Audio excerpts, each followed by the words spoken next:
নমস্কার, কেমন আছেন আপনারা? কণিকা চ্যানেলে আপনাদের সবাইকে স্বাগত।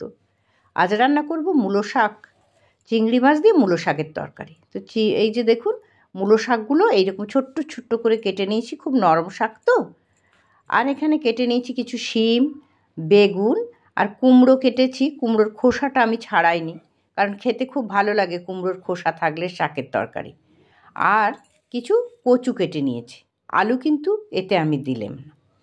তো এর জন্য কিছু ওই যে একদম কুচো চিংড়ি, দেখুন নুন হলুদ মাখিয়ে কুচো চিংড়িটা ভেজে নেব। তো কুচো চিংড়ি দেখিয়ে দিলাম। আর নিয়েছি কিছু বড়ি, আমি ভেঙে নিয়েছি। ব্যাস, কড়াই তেল গরম করলাম আর বড়িটা একটু লাল লাল করে ভেজে নামিয়ে নেব। তো বড়িটা ভেজে আমি নামিয়ে নিয়েছি। এবারে এই যে কুচো চিংড়িটা নুন হলুদ দিয়ে রেখেছি, এটা একটু সতে করে নেব। একে চিংড়ি মাছ বেশি ভাজা যাবে না, শুধু হালকা করে একটু নেড়ে নামিয়ে নিয়েছি। এবার ওই কড়াইতে তেল দিয়ে এবারে দিয়ে দিচ্ছি পাঁচফোড়ন। পাঁচফোড়নটা যখন খুব সুন্দর করে ফুটে উঠবে এবং খুব সুন্দর একটা গন্ধ বেরোবে পাঁচফোড়নে, তখন ওই যে কেটে রেখেছি সমস্ত সবজিগুলো আমি দিয়ে দেব। এই কেটে রাখা সবজিগুলো দিয়ে হালকা হাতে আমি নাড়তে থাকবো আর ঢাকা দিতে থাকবো, যতক্ষণ না এই সবজিগুলো একটু মজে আসে। তো এখন কিন্তু আমি একদমই নুন দিচ্ছি না, শুধু ঢাকা দেবো পরপর করে, আর গ্যাসটা একদম লোতে রেখে ঢাকা দেবো আর একটু একটু করে এটাকে নাড়তে থাকবো, যতক্ষণ না সমস্ত সবজিগুলো জড়ে যায়। আর ওই রান্না করতে করতে আমার রান্নাঘরের বাইরটাও দেখিয়ে দিলাম। আবার এই যে ঢাকাটা খুলে দিই, ওই যে বললাম বন্ধু, 2-3 বার ঢাকা খুলবো আর নাড়তে থাকবো। খুব সুন্দর করে এই যে সবজিগুলো যখন একদম নরম হয়ে আসবে, তখনই শাকগুলো দেবো। তো সবজিটা নরম না হওয়া পর্যন্ত আমি এইভাবে ঢাকা দেবো আর আস্তে আস্তে করে সবজিগুলো নাড়তে থাকবো। গ্যাসটা থাকবে একদম লোতে। এই দেখো সবজিগুলো কি সুন্দর ভাজা হয়ে আসছে, ধীরে ধীরে সবজিগুলো কি সুন্দর হয়ে যাচ্ছে। যত সবজিটা একটু নাড়া যায় তত সবজির স্বাদটাও ভালো হয় আর সবজিটা নরম হয়ে যায়। এবারে এই যে কেটে রাখা মূলো শাকগুলো আমি দিয়ে দিই। এখনও কিন্তু আমি নুন দেইনি। তো এই মূলো শাকগুলো দিয়ে আবার একটু নাড়াচাড়া করে নেওয়ার পালা। আর আপনাদের বলেছি গ্যাসটা লোতে রাখবো, খুব আস্তে আস্তে করে সবজিটা হতে থাকবে, জল দেওয়ার প্রয়োজনই হবে না। তো এবারে আবারও ওই যে সবজিগুলো দিয়ে একটু ঢাকা, ওই একটু মজে যাওয়া পর্যন্ত। ওই দেখুন সবজিটা কি সুন্দর মজে আর কতখানি জল বেরিয়েছে। আসলে শীতের সবজি তো নরম, তার উপরে একদম টাটকা শাক, হাট থেকে আনা শাক, একদম পাশের লোকরা তুলে আনে। এই সময় কিন্তু নুন হলুদ আর লঙ্কা গুঁড়ো আমি দিয়ে দিলাম।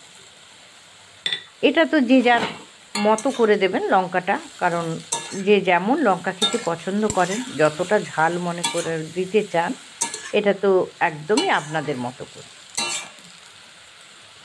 আবার এই যে নাড়াচাড়া করে এই যে আবার আমি ঢাকাটা দিই। আর শীতে কিন্তু সব রকম সবজি একটা প্রতিদিন প্রায় সব বাড়িতেই হয়। এত শাকটা এখন রান্না করতেও ভালো লাগে আর খেতেও খুব সুন্দর হয় সবজিগুলো। সমস্ত সবজি দিয়ে এই যে নাড়াচাড়া করে নিচ্ছি।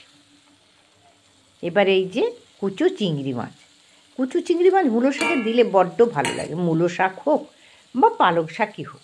এবারে এই যে কণিকাদের একটু মিষ্টি স্বাদ আনার জন্য, টেস্টের ব্যালেন্সের জন্য এবার আবার নাড়াচ্ছি। দেখুন এমনিতেই নাড়তে নাড়তে সবজিগুলো কত সুন্দর হয়ে এসছে, দেখুন শুধু নাড়তে আছি। আর এবার দেখুন ওই জলটা দেওয়ার প্রয়োজন হবে না খুব বেশি, ওইটুকুতেই জলটা আমার রান্না কিন্তু হয়ে যাবে, প্রায় তো হয়ে এসছে। এবারে 2 কাঁচা লঙ্কা দিয়ে দিলাম। আর এই সময় বন্ধুরা সবাই ভালো আছেন তো? সবাই ভালো থাকুন, সুন্দর করে কমেন্টস দিয়ে আমাকে যারা ভরিয়ে দিচ্ছেন আমার মন প্রাণ, তারা সবাই ভালো থাকুন, সবাইকে অসংখ্য ধন্যবাদ জানাচ্ছি আমি। আর যারা করেননি তারাও চ্যানেলটাকে দেখতে থাকুন, দেখবেন দেখতে দেখতে হয়তো ভালো লাগবে কোনো দিন। জোর করি না, কাউকে বলি না সাবস্ক্রাইব করুন, কারণ কার ভালো লাগবে কার ভালো লাগবে না। যদি ভালো লাগে অবশ্যই দেখে একটা সাবস্ক্রাইব করবেন। সবাই ভালো থাকবেন, সবাই কিন্তু সুস্থ থাকবেন। হালকা ঠান্ডা পড়েছে তো। এবারে এই যে ভেঙে রাখা বড়িগুলোও দিয়ে দিলাম।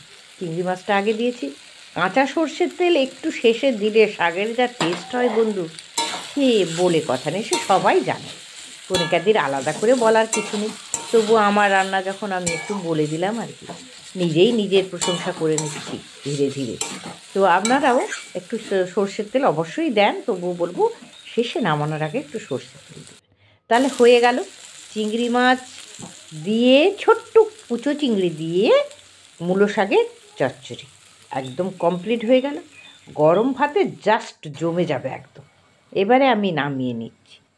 তাহলে সবাই ভালো থাকুন। হালকা ঠান্ডা পড়েছে, বারবার বলছি, ছোট্ট বাচ্চাদের একটু লক্ষ্য রাখবেন। তাহলে সবাইকে নমস্কার জানাবো। নমস্কার জানিয়ে আমি আবার শেষ করব আমার রেসিপি। আবার আসবো অন্য কোনো রেসিপি নিয়ে অন্য কোনো দিন। ততক্ষণ সবাইকে আমার আজকে শুভ সকাল, কারণ রান্নাটা প্রায় আমার 8টার ভেতরেই শেষ হয়ে গেল। তো সবাইকে আবার আদর, ভালোবাসা সমস্ত কিছু জানিয়ে দিলাম। আর ওপর থেকে ছড়িয়ে দিলাম।